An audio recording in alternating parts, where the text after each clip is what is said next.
I've been offering the class on the Quran since 2003. I've been interested in Islam ever since I went to the seminary in the 70s, when I found out that Luther spent a lot of time with the Muslims because of the newly emerged Ottoman Empire in Turkey. And they were expanding to the west and wanted to conquer Germany, so they were, adversaries. But Luther became very interested in the Muslims and wrote a number of things on it. And I was unaware of that growing up in the Lutheran Church until I went and studied at the seminary, learned more about him. So I've worked on it for that reason, historical reasons. And I try to get people interested in it in the church, and nobody's really interested. And then when the first mosque opened in Seattle in 1985, the Indus Mosque up on Northgate, there was a bit of a controversy over building permits and all that. And I thought that would generate some interest, but hardly any interest at all. And I offered a class in the Quran. I don't think anybody came. And then 9/11 happened. And all of a sudden, people wanted to know about the Quran. They wanted to know if it was a terrorist manual. They wanted to know if there were things in the Quran that talked about gratuitous murder. So I started working on my class on the Quran again to offer it, and realized I was not in very good shape when I looked at it again some years later. So I went to the Indus Mosque, and I met the mullahs there and talked to them what I was going to do. And they helped me put the class together. So I'm very grateful to those mullahs to do that. So then in 2003, in the fall, it was the first time I offered the class, and it was packed out. And it was just for the church on Sunday mornings. And then after that class was done, there were people in the class who said, our neighbors would like to take the class, but they're busy on Sunday mornings, or they're not interested in going to church.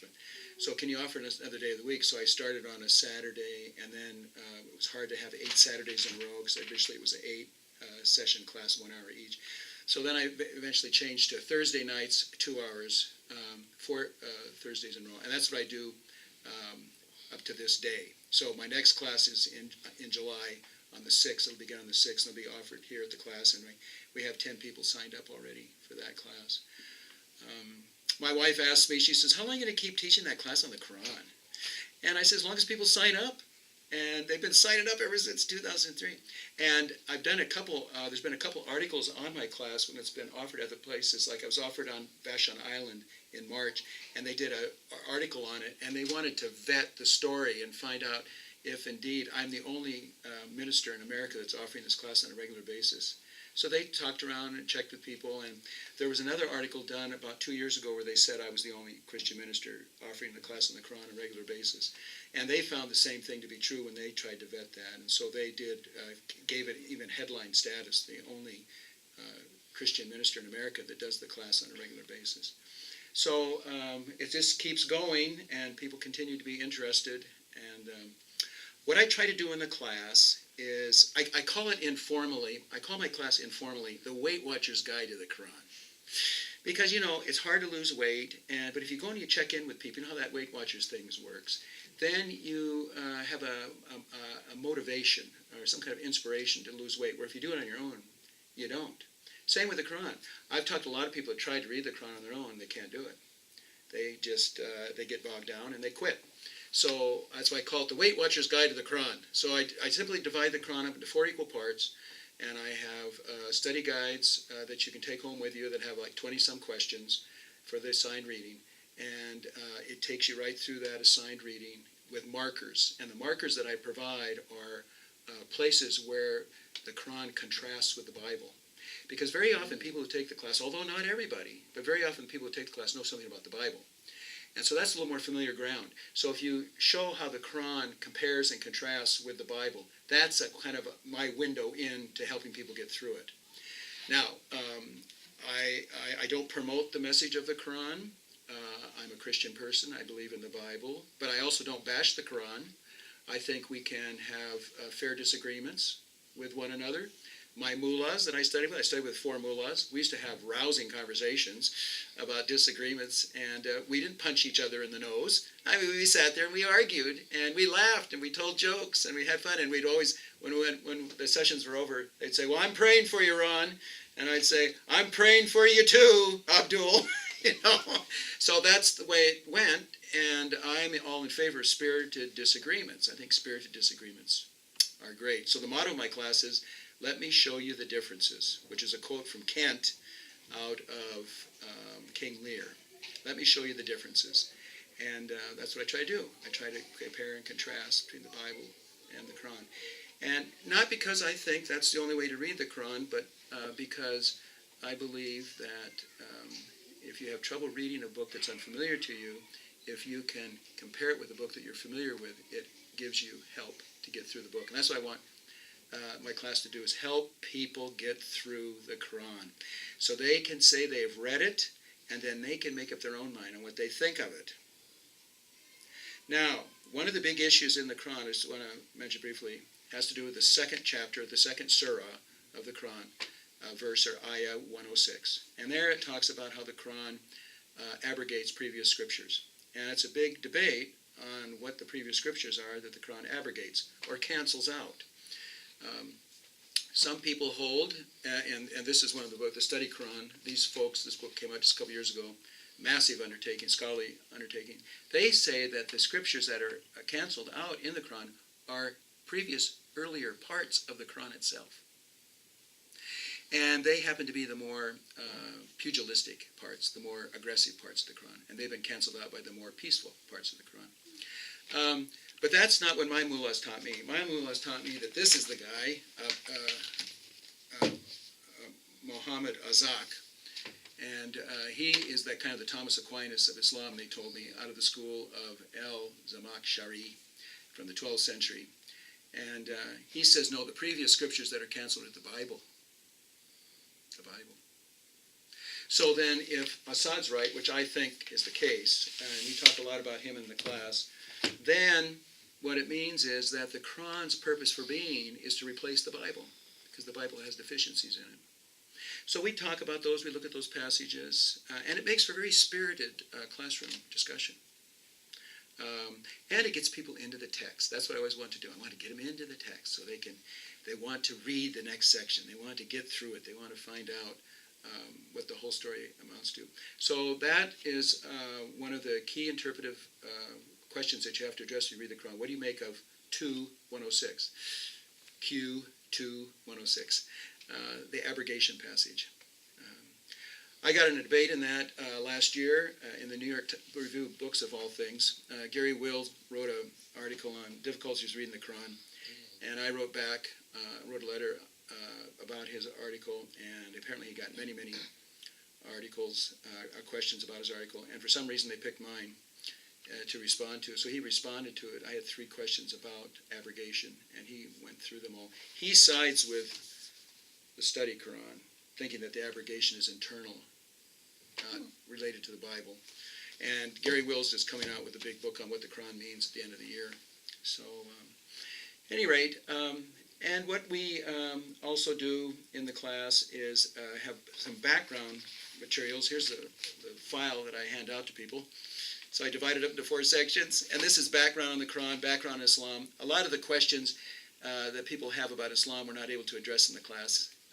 They want to know about the Shia and the Sunnis. They want to know about, how Islam differs between Saudi Arabia and Iran. These are really important questions about the history of Islam, but I don't do that in the class. What I do is we look at an authorized translation of the Quran. This one right here we look at, the Pickthall. It was put together in 1930. It's one of the 3 accepted English translations in the American Islamic Institute, and it was updated in, I think, 2006. And so this is the text that we use, and that's what I want to have them do in my class, is get through this book. Even though they have other questions about Ramadan, how do they fast, why do they fast, very interesting questions. Women's attire, why do women cover themselves in certain...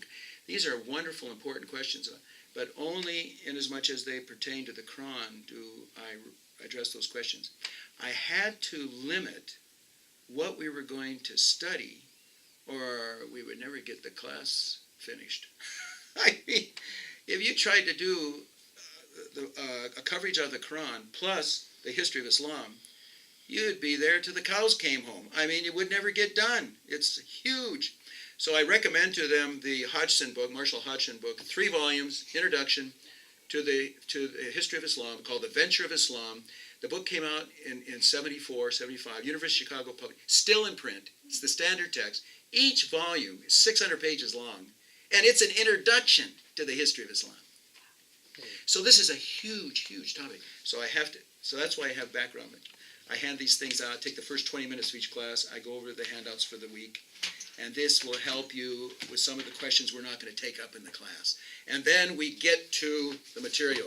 And each week we have these worksheets that we go through where I direct them to a text and I ask a question about it. And it's always a question about the logic of the text, not a simple factual question like, how many differences did they have in Mecca in that verse? No, instead I would say, why do you think this was said? See? So there's no real answer to it, right? Why do you think they said this in this verse? So one of the ones I like to look at the very beginning is the one about patience. Quran says that we should be patient, and it says that it's difficult to be patient. So I ask the question, why is it so difficult to be patient? Quran says it's difficult. So you look at that text in 2:45, and it doesn't tell you why it's difficult to be patient. But I still ask you, why do you think it's difficult to be patient? Why do you think the Quran says that? And hopefully that gets the wheels turning in your head. You're thinking about that verse. And then as we go through the 4 weeks, by the time you get to the end, you'll find there's some answers to that question later on in the Quran. So in a way, my questions are frustrating, but on the other hand, they're more interesting, I think, when they don't have easy answers to them. So that's what we do, the format of each class. One of the things I also try to make available is this book of Asad. It's really quite an interesting book. It has the Arabic, it has the pronunciation, and it has the translation, and at the bottom of the page has footnotes on the 1400 years of the interpretation of that text. So this is an encyclopedia of the history of the interpretation of the Quran through the eyes of one teacher from the 12th century, which is this al-Zamakhshari, that Assad said was the best. So what I did was, since I call Assad the brains of my class, I went through in 2006, I read all the footnotes during Lent one year, 1,500 pages of footnotes, and I picked out the 100 most important ones and put them in a 16-page pamphlet. And every student gets this. I call it, this is the brains of my class. So that it's all divided up in terms of topics like salvation, other religions, the place of reason, who is Jesus, because the Quran talks about Jesus 100 times. What do they say about it? How are women to be treated? What is the status of Muhammad? How does he compare with Allah himself? And then I have what Assad says, the history of the interpretation of the Quran says about all those. So everybody gets their own copy of this. And I make reference to it as we go through the class. So I don't have to say in the class, this is what Ron Marshall thinks about the Quran. I do not want to ever be in that position. I don't want to ever be in the position where I have to say, this is what Ron Marshall says the Quran is saying. Instead, I want to say, this is what the best Muslim teachers say the Quran is saying at this point. Now that doesn't mean you don't get to evaluate it. That just means you don't have to try to hit a moving target. Because if it's up to you or to me on what the Quran means, it's going to be a moving target. It's going to be all over the map. Everybody's going to have their own different point of view. I don't find that interesting at all. I find that confusing. So what I do in my class is I report to them on what the best of the Muslim teachers throughout the history have said the Quran is saying. And then we can say what we think of it. But at least then, we're not talking about something that no Muslim thinks the Quran says, for Pete's sakes. Now, the other thing, since we go through a lot of material, I try to also do some summaries. So at the end of each class, I do a summary of the previous class in a half sheet. Here are the 12 most important points. Because we do go over 50 passages each go in the class sessions. And by the end, you could be swimming, right? Even though, there's a lot of stuff in here, and I'm just focusing on 200 passages. But you said 200 is still too many, right? So I do a summary after each class, and at the end of the class, and at the end of the fourth class, I give them my little manual. So what I've done is I've printed up a 60-page summary of my class. I go through all the passages that we went through and some others, and give the rationale for the meaning according to Islam, and then what we should think of them. Conclusion that I've drawn for myself But you then can use this as a reminder of the class, kind of a memento, and also something to share with friends. When you tell them about the class, they say, what was it like? You can say, here, you want to take a look at the summary of it? So I make that available too. This I just did after working on the class for over 10 years. People were asking me, would you write a summary of your class? And I said, no, I don't want to do it. But I did it in 2014 finally. And I'm glad I did. I was asked to do a class down in Irvine, California on the Koran for Catholic and Orthodox churches. And I wrote the pamphlet for that occasion. And I'm glad I did. So that has also enabled me to expand my class into another offering. There are people who cannot string 4 Thursdays together to talk about this. So I do something I call a Koran slam, where you pick a Saturday, and we start at 9 in the morning. I hand out, all they get is my manual. We go from 9 to noon, 3 hours, straight through, 1 potty break. Then we have lunch. I usually do these at churches. They provide a lunch. And then we go from 1 to 4, and we're done. 6 hours, and we cover about 50 passages out of the Quran. Remember, in my 4-week class, we go through 200. This one, we do about a quarter of it. But I try to hit the peaks. And so I'm very glad, and having put this manual together enables me to do that. So I've done those in Issaquah. I've done them in Arlington. I've done them all over the Puget Sound area. So I'm glad for that option as well. I think it was last year, or 2 years ago, in 2015, I did 5 of them, which is more than I've ever done. Usually I do maybe 1 a year, a Quran slam. Some group will get together. Say you need to have a minimum of 20 people to do this, and I charge them $20 for it. $10 goes to me, and $10 goes to the place providing the lunch. So that's not bad for 6 hours. The class, the 4-week class costs you $50. You get a copy of the Pickthall translation. You get all these handouts. So that's the way it goes. What I want to make sure everybody knows is that I want to try to provide a way to appreciatively, kindly, rationally approach a book that you may not like. Is there a way of doing that? Kindly, appreciatively, rationally approach a book that you may not like. I don't think we have many models for this today. So that's what I'm hoping to do. That's what I hope to do and try to do in the class. Now, you may wonder what, I've had hundreds of students in the class over the last 10, 15 years. And on my webpage, flcws.org, which is the church webpage, you can, on the home page there, it says Reading the Quran, Pastor Marshall. If you click on that, you can see a collection of some 30 responses over the 10, 15 years from students on how they, what they thought of my class. Ranging from people in their 90s to, I had a 12-year-old take the class one time. And his response is kind of cute. He said, I think President Obama needs to take the class. Help him understand Islam. that was a little wild, but he loved the class. He took it with his mother. It worked out great. So anyway, you can get a kind of a feel for what the students think. Every now and then, somebody will get on their high horse in the class, and they're very angry at Islam and Muslims, and I try to stop that. I don't want that in the class. I don't want that in the class.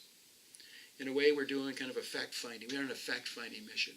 What does the book say? You get to read it with your own eyes. What does it say? Find out for yourself and make up your own mind. So one thing I do on the very last class as well is I say, I give an additional assignment to all the students. I say, I want you to pick your favorite verse that you liked, and then pick the one you dislike the most. And I'll tell you why at the end.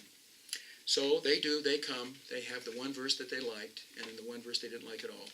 And I said, now I want you to memorize these 2 verses. You can do this. They're some really short. So that in the event, and it happens, because I've had students report back to me, that you end up talking to a Muslim sometime in Seattle, and there's a lot of Muslims in the area, and they find out you read the Quran, they're all going to ask you the same thing. What did you think of it? And this is what you'll do. You'll say, You start with what you liked. You say, this was my favorite passage in the Quran. And you tell them about it. And that's going to warm up the conversation. And then you're going to say, but there was one passage in the Quran that I had difficulty understanding. So don't say you didn't like it.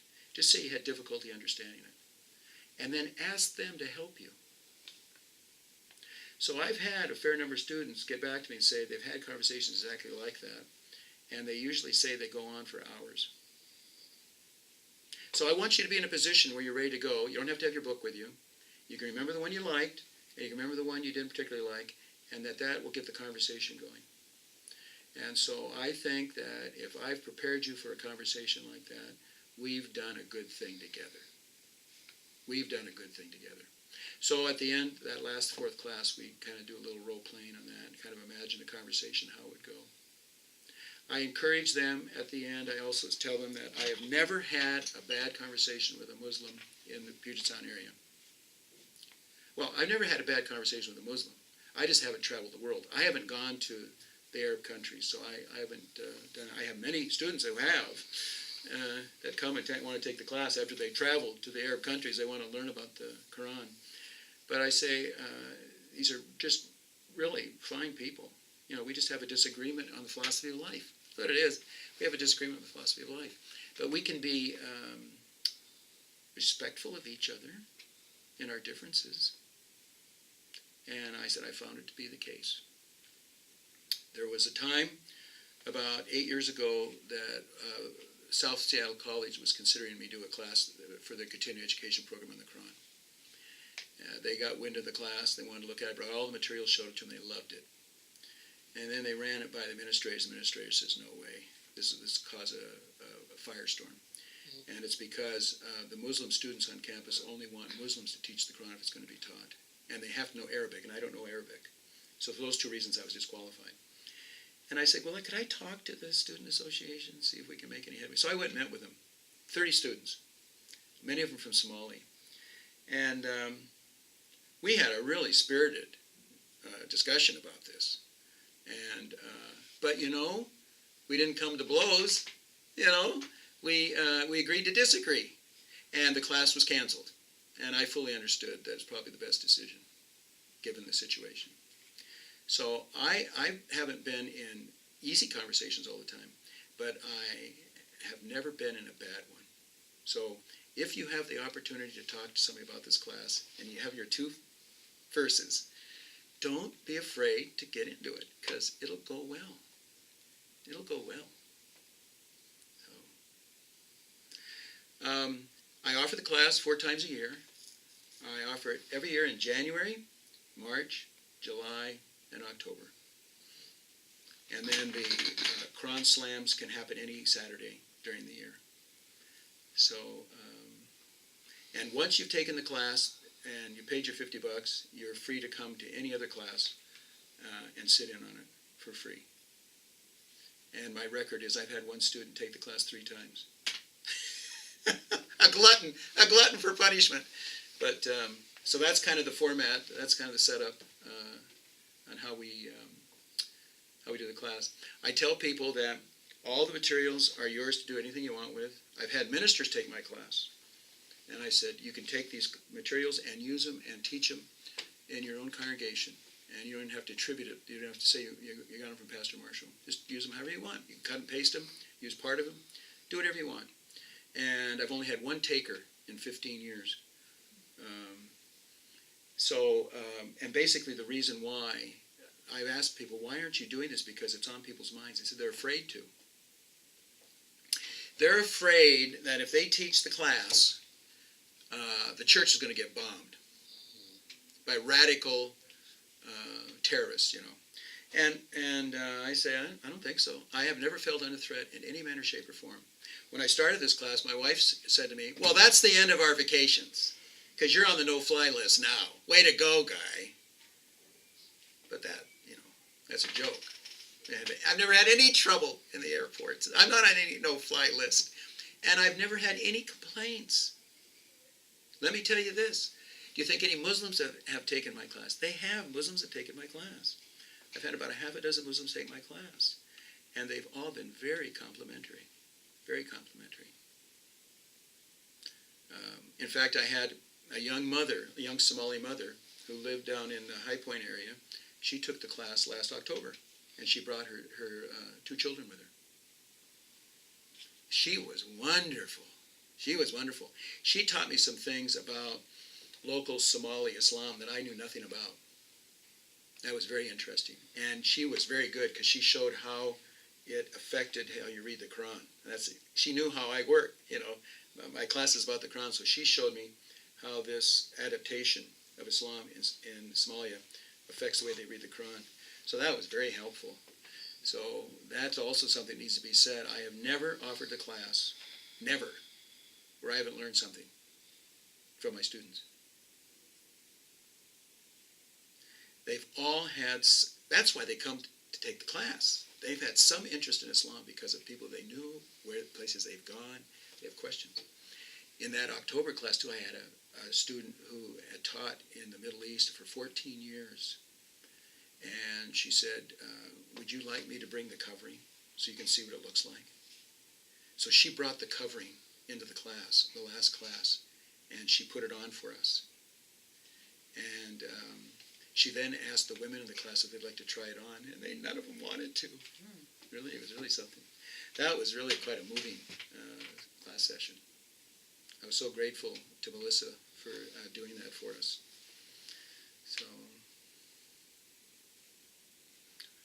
So any questions? Yeah, I got a couple. Yeah, Patrick. So you said that people get bogged down. Yeah.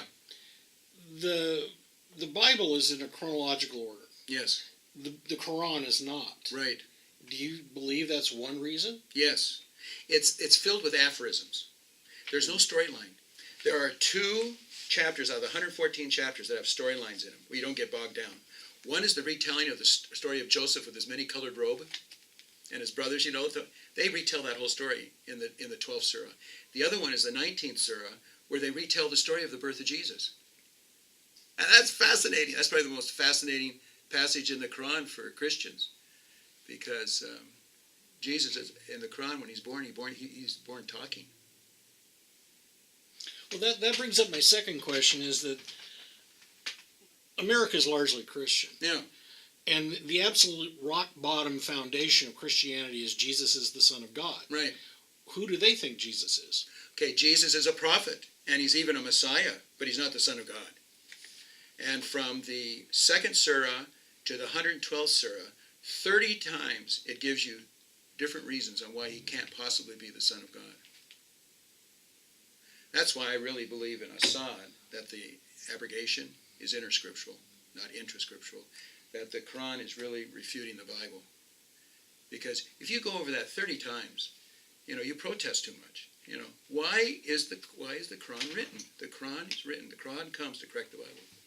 It believes that the revelation was given to the Jews and to the Christians, and they botched it when they wrote it down. So one of my favorite handouts I give is a tree, kind of like a diagramming a sentence tree on where the Quran came from. Allah gives it, and there's a perfect Quran in heaven, and then Gabriel reads it and then gives it to Muhammad. Then Muhammad gives it to the 29 scribes. The 29 scribes write down books, save just 6. 5 of them are lost, only one's left, the one in Tashkent to this day. And that's the story of how it came to us. And there are places where, it can break down, but they believe it is indeed the very Word of God. So, but the difficulty in reading it has to do with this aphoristic style. It's very hard to follow because there's no storyline. One criticism I had heard from, and I'm not sure this is true, but one of the criticisms I'd heard from the Muslim side is that one of the things they see about Jesus is Jesus is a little too indirect. Because Jesus has his parables. Yes. And invariably Peter is the one saying, I don't get it. Yes. Why the prodigal one? Right. Is that something you found, is that they're okay largely with Jesus, but they think he was a little too indirect for what his message needed to be? Well, if you look at what the Quran says about Jesus, they are all glowing passages. There is not one critique of Jesus in the Quran.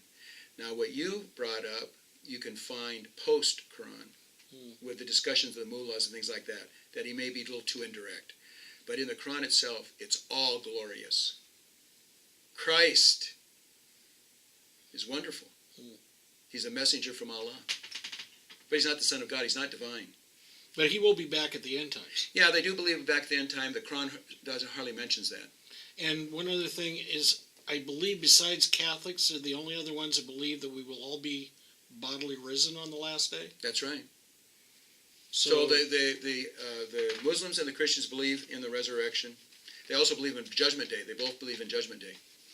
So the 5 great religions of the world, Hindus, Buddhists, Jews, Christians, Muslims, only 2 of them believe in bodily resurrection. Only 2 of them believe in Judgment Day. And only 2 of them, same 2, all have missionaries. And allegedly both have 20% of all believers in the world, which comes to 40% of all believers. That's right. So that's what people say. If the Christians and the Muslims can get along, it would do a lot for world peace. So how have we done over the years? Not very well. We had the Crusades. Terrible. However, there was a period for 200 years in Spain, about 1200 to 1400, where Jews, Christians, and Muslims peacefully coexisted without any restrictions on the practicing of their religions. None. And nobody can figure it out. University of Chicago has a guy named Harvey who's published 2 books on that period of time trying to figure it out. I can't figure it out. How it happened. So we do know they all got, those 3 groups got along at one time for a long period of time. We don't know why. So I would wonder if you've heard back from students about any specifics, cases in which having taken your course helped them, or an incident in which they found themselves drawing on what they had learned? Yeah, I had one woman who took the class, and she said, gosh, I've been going to Mass my whole life, but I think I'm a Muslim. Because I've never really figured this thing out about Jesus being God. And, of course, the Quran also says Jesus never died on the cross. So she said that death on the cross never made much sense to me either. So, I think I may be a Muslim.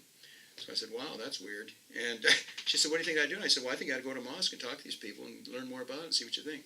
So she got involved with the mosque down in Federal Way and spent the better part of a year with them. And at the end of it, she said, I realized that my Catholic roots were stronger than I imagined.